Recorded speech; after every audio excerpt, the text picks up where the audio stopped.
पूरा लोकल होंगे बीच में इस प्रकार के कार्यक्रम की जरूरत ऐसा है, ऐसा विचार हो गया। और इसका जो प्रत्यक्ष कार्यक्रम 2016 भोपाल में हुआ, इसका जो मेन थीम उस समय डीकॉलोनाइजिंग इंडियन माइंड्स, और इंडियन माइंड्स को डीकॉलोनाइज करके इसको भारतीय मन बनाने का विषय रखकर हमने चर्चा प्रारंभ किया। और 2 साल के अंदर 2018 में झारखंड के राजधानी रांची में दूसरा संस्करण हुआ। उसका जो विषय देश काल स्थिति इसके ऊपर था, यानी जहां हम इस विश्व में जीवन करते हैं, where we are living, that space के बारे में या कंट्री के बारे में और टाइम के बारे में और सिचुएशन के बारे में चर्चा किया। और अगला तीसरा संस्करण सही में होना था गुवाहाटी में 2020 में। आपको भी पता है पैंडेमिक के वजह से, कोरोना के वजह से इसको पोस्टपोन करना पड़ा। वो तो हुआ 2022 में गुवाहाटी में। वहाँ लोक परंपरा के ऊपर पूरा डिस्कशन हुआ था। उसमें लगभग 3.5 लाख लोग वो प्रदर्शन एग्जीबिशन सब देखने के लिए आए थे। बहुत बड़ा इवेंट था। और उसी समय एक बात तो तय किया था, 14 संस्करण हम दक्षिण में कहीं करना है। इसलिए पहला दक्षिण के जो कार्यक्रम का एक प्रवेश, दक्षिण भारत का प्रवेश द्वार भाग्यनगर में इस कार्यक्रम हमने तय किया। हैदराबाद को सिलेक्ट करने के लिए वजह क्या है?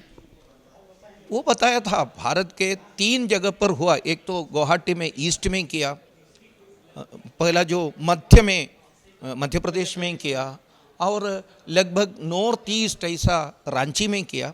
फिर हमने तय किया दक्षिण में करना है। वो दक्षिण में भी एकदम दक्षिण में किया है तो लोगों को आने जाने में, ये तो इसमें केवल भारत से नहीं, भारत के बाहर से भी लोग आ रहे हैं, कश्मीर से लेकर लोग आना चाहिए। इसमें उनके यहाँ आने का जो खर्चा स्वयं खर्चा देकर आना पड़ेगा, ये कोई देने वाला नहीं है।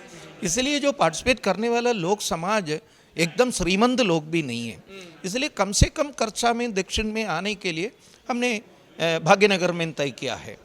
और इसका दूसरा कारण कुछ नहीं है। और एक और कारण मैं बता रहा हूँ, इस लोक परंपरा के आधार पर अगर विचार किया है तो सबसे ज़्यादा समृद्ध एक रिच परंपरा आपके तेलंगाना में, स्पेशली काकातिया जो डायनास्टी के अंदर रानी रुद्रमा देवी जैसे, गणपति देव जैसे राजाओं के, उनके विचारों के अंदर भी है। इसलिए पूरे दक्षिण को बचाने वाला जो एक प्रकार का जो काम किए हुए एक डायनास्टी, वो राजवंश काकातिया राजवंश है। काकातिया राजवंश से प्रेरणा लेकर इसके एक्सटेंशन के रूप में विजयनगर साम्राज्य प्रारंभ हो गया। एक प्रकार से विजयनगर साम्राज्य से ही मराठा साम्राज्य का शक्ति हो गया। इस दुर्ग इन्होंने खड़ा कर दिया, इसके वजह से दक्षिण बचा है। इसलिए हमने तय किया दक्षिण में करना।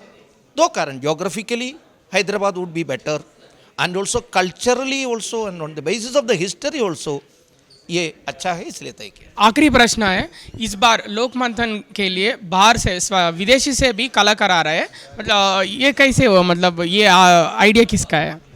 ये आइडिया तो लोक मंथन के टीम का है, क्योंकि लोक का जो विचार, मतलब जानपद, ये संस्कृति, वो केवल पॉलिटिकल भारत के अंदर नहीं है, विशाल भारत में, बृहत भारत में इसमें भी है बहुत सारे। स्पेशली ये सेमेटिक रिलीजियंस है। I don't want to name any religion, but ये सेमेटिक बिलीफ सिस्टम है। मेरा मार्ग केवल सही है, मेरे मार्ग में आप आया नहीं है तो आपको मैं वध करूँगा। मत परिवर्तन के लिए, मतांतरण के लिए प्रयास करने वाला एक विचार विश्व में आया, ये सेमेटिक रिलीजन्स आने के। उसके पहले भी बहुत सारे समाज थे, बहुत सारे संस्कृतियाँ हैं, वो अभी भी उनके श्रेष्ठ परंपराओं को फॉलो कर रहे हैं। उदाहरण के रूप में यजीदी ग्रुप है, उदाहरण के रूप में लिथुआनिया के रोमो ग्रुप है, आर्मेनिया के जो ग्रुप है, इराक में है, इंडोनेशिया में है। इस प्रकार के समझ बहुत सारे देशों में है। ऐसे लोगों को ढूंढ ढूंढ के निकालना, उनको भी मंच देना, और उनका जो विचार सुनने से हमको मालूम हो जाएगा कितने महत्वपूर्ण हैं हमारे जो विचार, सबको एक करने वाला जो विचार। मेरा विचार ठीक है, मेरे विचार में आप आया नहीं है तो आपको मैं कभी मानेंगे नहीं, ऐसा नहीं है। सभी विचार ठीक है, एक ही ईश्वर के तरफ जा रहे हैं, सभी को पूरा अधिकार है अपने विचार को लेकर चलने के लिए, लेकिन fundamentally we are all one, ऐसा विचार समाज में लेने के लिए इस प्रकार का एक प्रस्तुति की जरूरत है, इसलिए हमने ये तय किया है।